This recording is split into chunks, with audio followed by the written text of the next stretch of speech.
Imagine embarking on a sensory journey where reality and fantasy blur, tapping into deep aspects of the human experience. This is the artistry of Kerrilee Gore, the visionary behind When the Lights Go Out, a 90-minute immersive spectacle that fuses dynamic aerial acts, sultry dance, live theater, and film, all set to an electrifying soundtrack of underground rock and electronic music.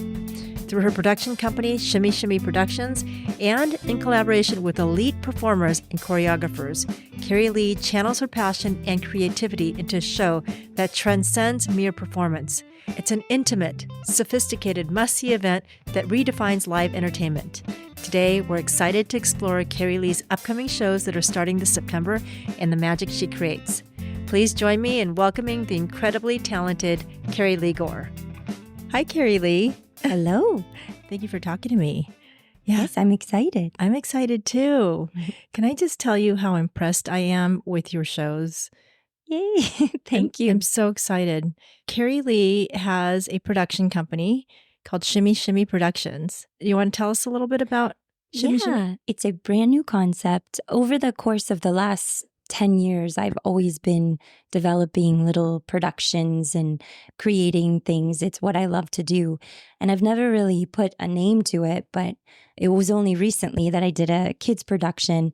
And I was like, this is probably like my fifth thing I've created. I think I am a production company at this moment because I create from the ground up and it's original works and with the concepts, the costuming, everything. And so I was like, I am a production company. So that's like a brand new concept for me that I'm really excited to launch. So, let's go back to how this all started. You were previously a dancer. I was a gymnast at first, and I loved gymnastics and was a very competitive gymnast, but started developing fear, and I just was ready to transition out. So I was a late dancer. I was always not the most technical dancer, but I loved dance. In gymnastics, I loved choreographing my floor routines and beam routines. And in where I grew up, I would just dance in my basement and just imagining my escape. And so I loved to dance and loved to feel music. And so I left where I grew up, Cape Cod, Massachusetts, and moved to Miami and danced a little bit in Miami, moved to New York, did a little bit of underground theater, but nothing substantial. And then moved to LA and was dancing. And I worked with an entertainment company called Zen Arts and was their dance director. And then I moved to Santa Barbara here for a job at the Savoy. And it was a very new concept for Santa Barbara. What I was doing was importing acts from Los Angeles, like Toledo, who we'll be discussing later, and 40 Deuce and Big Willie's Burlesque and Rouge and all these amazing shows with incredible talent. And then I created a house cirque show called Gypsy Suite. And so it was like a creative playground. It was so much fun, but unfortunately it only lasted a year. Then we would kind of book out, doing charity jobs and private events as well. But it was so much fun. And it was a group of some of my closest friends. We had 3 core burlesque dancers, an MC who was absolutely so silly and fun. And we had my dear friend, who we're both dear friends of, Autumn. Yes. And Danilo, her partner, that would do acro and aerial. And then weekly, we would bring in all these amazing different artists. We would have Sire Wheel. We would have Stilt Walker, a specialty point burlesque, a ninja burlesque. So we just kind of constantly updated it and kind of kept it fresh and fun. Yeah. And that's kind of the concept of your upcoming shows, is that? Yeah. So my main show that was kind of my first baby, I always say, When the Lights Go Out. We've actually been playing it almost over a decade now. It started when I had stopped dancing, actually, and stopped being around all of the creative people I was lucky enough to be around. I started kind of losing myself and getting actually kind of depressed. And because even though I wasn't like, wildly successful at dance, I loved it and I loved performing. So I started writing a show, and that's kind of how When the Lights Go Out came to be. And each act in the show represents a different way the lights can go out in your life. And it's told through the eyes of and the mind of Johnny, who has recently lost a child, and his wife is deep, deep in despair and grief and can't come out of it. And he's desperately trying to, even though he's grieving too, to get her to, see him and at least move on with him. And she's unable to. So he kind of goes off into the abyss, and his mind creates this place called the Broken Dreams Motel. And he becomes the electrician there. And when the lights go out at the Broken Dreams Motel, all of these characters come to life in his mind. And he interacts with all of them, and they all each represent different. So there's, wild and sexy times. There's, sad and, raw times. There's all kinds of different vignettes that represent all the ways. But we are going to be reformatting the show and restructuring the show so that it's more transient and more so I can constantly keep it fresh, and there'll be different acts coming through. And yeah, I'm in the process now. But so it's kind of bittersweet. This upcoming run that we're about to do is the last run of the original kind of format and concept and story. It'll always be in the same vibe, same vein, and, kind of make you feel the same way, but in different vignettes. And yeah, so I'm happy to do it again, but a little bit sad at the same time. Oh, well, yeah. Well, I mean, you'll have to come up with a new concept next year. Yeah. When the Lights Go Out, Chapter 2. Yeah. Yeah. So Johnny, is it easy to pick up on the story if we come in, later in the saga? Yeah, so I like to keep things open for interpretation. I was super inspired by Punch Drunk Productions, which is a production company that did Sleep No More. I actually never saw Sleep No More, but Where was that? New York City. But I did see A Drowned Man, A Hollywood Fable. And I was blown away. I thought, whoa, this is so unique. What they do is they have you follow different characters, and it's like this whole huge, massive warehouse. And so everyone gets a different experience. And I thought, oh gosh, what if I could create something like this, but with my background of working with aerialists and dancers and contortionists. And so there was like a dance circ element as well as an acting element to it. So I ended up not having people travel, but I always wanted people to have their own experience and their own journey, because we all come from our own place and have all different paths. So everything, just like when you listen to a song, everyone has a different interpretation of it. So I've always wanted it to be open for interpretation. But it is an immersive experience. I didn't realize that when I went to one of your shows. I'm like, what's going on? Yeah. These people are wandering around and getting into fights or something. Yeah. Is that real? Yeah. Yeah. And I love making people feel uncomfortable.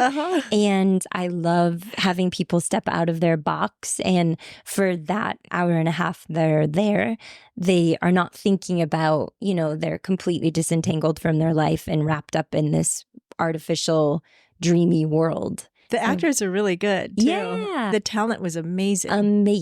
Amazing. I'm so lucky and grateful. I've worked with the best, and they all work so hard. And the best thing about it is they love doing it. Like they all put their all into it, and I'm always so grateful. And they all have incredible backgrounds, like super duper, successful and awesome in their crafts. Yeah. We're lucky to have them up here for sure. Yes, yeah. Is it the same people that are coming up from last? Everybody except one from the original cast 10 years ago, the very first time we ever ran the show.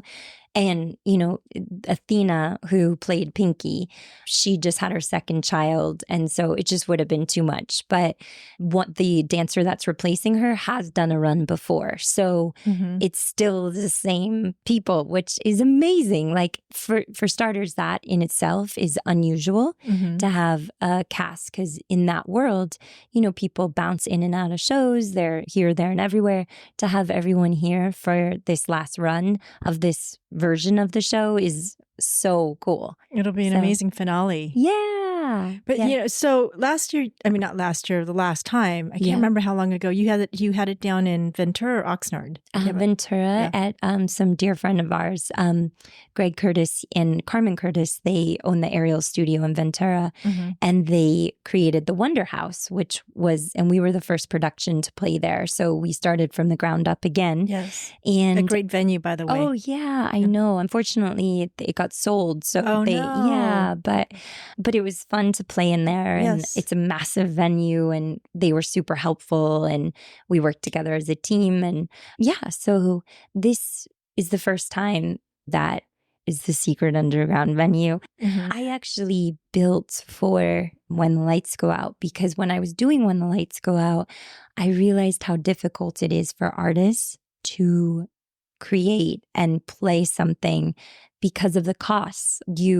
Your costs are so high playing it at a theater that I wanted to create a venue that had lighting, seating that the artist could use and essentially take the door. So with people that come through here, I often just say, you charge what you want to charge and you get the door. And so I don't profit, but to me, we're supporting the arts and, So this, where we're sitting now, is the reason why was because of When the Lights Go Out. So for me, it's also a full circle moment that When the Lights Go Out is going to get to play here. Yes. Yeah. So. Well, it's a very intimate venue. How many people will it seat? Yeah. I usually do about 90. So there's not one bad seat in the house. And I do vintage settees for the front row.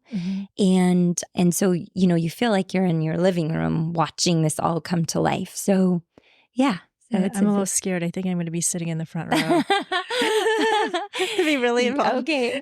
Maybe I'll give it to my friend Nellie. Hopefully she'll be here. She'll love it. Yeah. You know what I love about this is that Santa Barbara's become more of a cultural center. We get so many different types of performances. And with your show, we get the acting, the dancing, the music, and there's a video element to it. It's very dramatic. It's an amazing show. It's one of the best shows I've been to. And I've been to shows in New York and LA and Vegas. So this is on the level of, I would say, kind of Las Vegas-y. Yay. Okay. Thank you. Yeah, but intimate. Yeah. Very intimate. Yeah. Like I said, I like to go deep and maybe make people feel a little unsettled, a little excited, a little haunted, feel a little strange. And I want them to leave remembering that feeling, and kind of lingering in that feeling. Yeah, definitely. So when are the shows going to be? So October 3rd through October 6th. So we're doing 4 nights. And so I'm really excited. And each year I've built it and added new characters. And this time I'm just kind of altering it a little bit. I've played with some dialogue because I recently wrote a play and it was my first time working with dialogue. So I thought, okay, I may add some dialogue in just for fun and see how it goes because they're so talented. I'm sure they're capable of it. And I'm working again with 8-in-1 Creative, Jason and Valeree Young. We've done it from the start and they are super hardworking and super talented. They are the choreographers and they kick butt. I don't know their names. Have they worked on? Are they famous? Yeah. Valerie, actually, who is the boss lady, she just comes in and she's just like, bam, bam, bam. She just got off tour with Madonna. She was the supervising choreographer on the Celebration tour. And she was actually Madonna's stand-in. So she would teach Madonna her choreography and then stand in Madonna's, iconic costumes, teaching or working with the dancers. So I can only imagine that was a very grueling, challenging, difficult job. So and Jason, who's lovely as well and super talented, he's currently doing the Carrie Underwood Vegas residency. And one of the dancers and Ariel Chanel is one of the dancers in that show, but they've worked with everyone from Britney Spears to Ricky Martin to, all of the kind of like the top dance worlds. And they're awesome. They're How did you meet all these people? Was it just through your Zen? Yeah, through Zen Arts. I met a few of them. And then since then, Dakota, who you're very close with as well, he's my godson. And since he was a baby. I knew how talented he was, and he kind of grew up seeing the show. So this last run, I put him in the show. And this time, I've actually built his character because continuing on, I'd like him to be one of the central aspects of the show. Mm-hmm. And I also just worked with him in Stand By Mother, We Are Here, which was a show me and my girls wrote about the environment. And he was one of the lead characters. So it's just fun. So I've met them all through performing. Some of them, one of the dancers, Crystal Ellsworth, I've known her since she was like 20. Henry and Chanel, I've known them since they were little. They were students of Autumn. And I remember she told me that. That Ariel was amazing. Yes, yeah, she's incredible. And yeah, so everyone's just like, I'm so lucky to be surrounded by such talent and creative people, you know? Yes. And to have it here. Yeah. In Santa Barbara. That's amazing. Yes. I'm so glad I don't have to go to LA or Vegas to see something like this. Well, that's my goal. Is I know that there is a sophisticated artistic audience out there that wants this and is hungry for this. For me, it's just I need to find those people because I already have like a whole lineup of stuff ready to go. When the lights go out, I have Mutter, which is just the German word for mother. And I found former professional performers, whether they're singers, dancers, aerialists, artists, that are going to perform. And there's going to be an MC, a good friend of mine who has theater training and is very silly and great at improv, is going to kind of lead you through the night. There'll be some silly moments, some deep moments. And the show I'm really excited about is going way back to Savoy days, Gypsy Suite. The man, Ross Steves, that I had as the main MC of the night, I have written this Guilty Pleasures for him. It's basically this like ultimate lip sync extravaganza where you get a number or pager when you walk in the door if you want to participate. And, you know, you could get, if your pager goes off, all of a sudden a military jacket, hat, backup dancers come out, and you're full in production on like Rhythm Nation, Janet Jackson. No. Yeah. Oh, God. And so that's so funny. I know. I'm the president of AHA, and we do an event at the Libero called Sing It Out. And it is the most, if you could bottle up this feeling you get at this event, it's the most incredible feeling in the world. These kids that are not performers or singers, they literally sign up to sing it out, whatever they're trying to get off their chest. And they stand up in front of 700 people at the Libero, or 600, however much it holds, and with a live band behind them, and they sing, and the whole audience is just screaming with them, singing along, dancing. And I was like, how can I do this but an adult, like, fun version, you know? Because it's so fun. And it's all, the guilty pleasures aspect is songs we all know, but we like maybe don't play in the car, but like they're songs, they're guilty pleasure songs. And so hopefully the audience will know it and sing along. And it's just going to be like a feel. When is that show going to be? So that show is going to be the end of January. We haven't set a date. Mutter is December 6th. What's December 6th? Mutter, Okay. the show, Oh, the other performers. Yeah. Okay. So Toledo is September 12th. Okay. Which I don't know if you want to talk about Toledo, but let's talk about Toledo because it's coming up. The best. Yes. Best. All these shows, everybody out there, you have to come. Yeah. Well, Toledo has been running in LA forever. And I have been so inspired by him. He makes his dancers costumes. He choreographs his dancers. He writes the music. He's like a poet. He's like Nick Cave meets Prince meets Tom Waits. Very cool, very different. You never know what you're going to see, what you're going to get. He's a true artist. And Wait, let's go back for a second because I just want to, I want to make sure everybody's clear. Okay, so your Shimmy Shimmy Productions has multiple productions coming up. We have the Toledo coming up September 12th. Yeah, and which isn't my production, but you know, he's his own entity. Yeah. I'm hosting. Yeah, it. so And then October 3rd through the 6th, when the lights go out, and then December 6th, Mutter. And then the end of January, to be determined, Guilty Pleasures. But Guilty Pleasures, I'm hoping, is going to be an ongoing show. Same with When the Lights Go Out. I want to do different genres of music, as well as I feel like it's going to be something I already actually have a few people that have asked to buy it out for their birthday party because it's how fun of a birthday party is That's it? a great idea. Yeah. So to create a memory, Uh-huh. you know, and be silly with your friends, you know? So, yeah. But yeah. so let's go back to Toledo. So Toledo, I've seen him many times, Mhm. you know, down in Los Angeles. Every time it's different. Is he bringing all his musicians too? Yeah. Yes. The most talented musicians. They're just, I love them. Mhm. I love them, and I've gotten to work. I danced with Toledo only a few times, but then I worked with some of like Walter, his sax person. I used to bring Sebastian, his trumpet. So I've worked with a lot of them also individually, and I know the drummer's wife. I used to dance with Kerrilee Asa, but they're so talented. They're Yes. so talented. and Toledo as well. I mean, all of them. And all the dancers he finds are just interesting and unique. And the choreography is very different. And Is it choreographed? It seems like they're improvising. So sometimes it's choreographed and sometimes it's a solo. Okay. But he does have, you know, choreographed numbers with dancers. And it's always very cool, abstract choreography that's very simple, but unusual. And I just love how he puts things together. And I consider him a friend, and like I'm totally always inspired by him. So I'm like, yes. So I had opened like a Shimmy Shimmy Productions type thing right before COVID hit.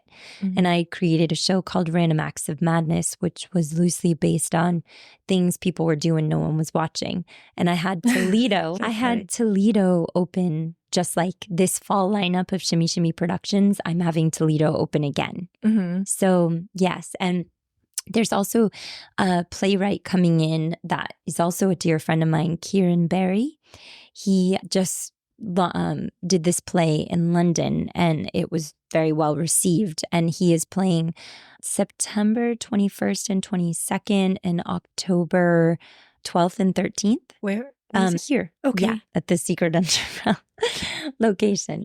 So we have more shows besides Yeah. what you. So let's go back. So we have September 6th. Wait, I'm sorry, September 12th. September 12th. Yeah. And then we have September 21st and 22nd, I Uh-huh. believe. And then we have October 3rd through the 6th. Then we have October 12th and 13th. Mhm. And then we have December 6th and the end of January to be determined. Yeah. Great things to do for date night. Yeah. Go with your friends. Yeah. Yeah. So really excited about all this stuff. Yeah. I appreciate it. So let's go back to your background was Like I did all kinds of weird stuff. I worked with John Cleese, the British comedian. I did 2 tours with him, one on stage with him, where at first I was dancing. Just, wait, what does he do? I thought he was he's a comedian. Yeah, okay. I did a New Zealand tour with him where I came on actually as the director's assistant, and then they needed someone to distract when there was certain set changes. So we kind of created this Monty Python type character where I kept coming on, but I wasn't supposed to be in the show. That's so I funny. would come, I'd come on as various characters, you know, a pussycat and, you know, dancing to Tom. Oh my gosh, I'm forgetting Tom. You know, what's new, pussycat? That's kind of acting. Yeah. Oh yeah. No, it was acting. And I did like, I can't remember. I came on as Little Bo Peep and the dead sheep. It was normally the dead parrot sketch in Monty Python, but it was the dead sheep sketch because we were in New Zealand, and I came on as like a Little Bo Peep, and then I played an audience plan. I played a teacher so it was amazing because he's obviously also pretty iconic and awesome, and also was a friend, and I was close with his daughter. And so we toured all of New Zealand together. Mm-hmm. And then, yeah, so I did that. I danced with Zen Arts. I danced for, you know, all kinds. Like basically I was a hustler. So any job I could get, because I needed to survive. I needed to pay my bills. I did. Mm-hmm. So, yeah. What made you decide to move to Santa Barbara? It was just the job you found it on? Yeah. That's it? Well, I would come up here from time to time, and through autumn, my friend knew that this new place was opening and was looking for something different. So I interviewed and I got hired, and that's kind of what made me move here. So and then you settled here, got married, had kids. Yeah, I had a little house, and I would house the performers because they were all still in LA, and we would have so much fun. And then I met my husband, and I stopped working and he went on tour and I went with him. And that's when I was like, this is great. And I love him and I love what he does, but I miss what I do. Did you ever perform for Martin? No.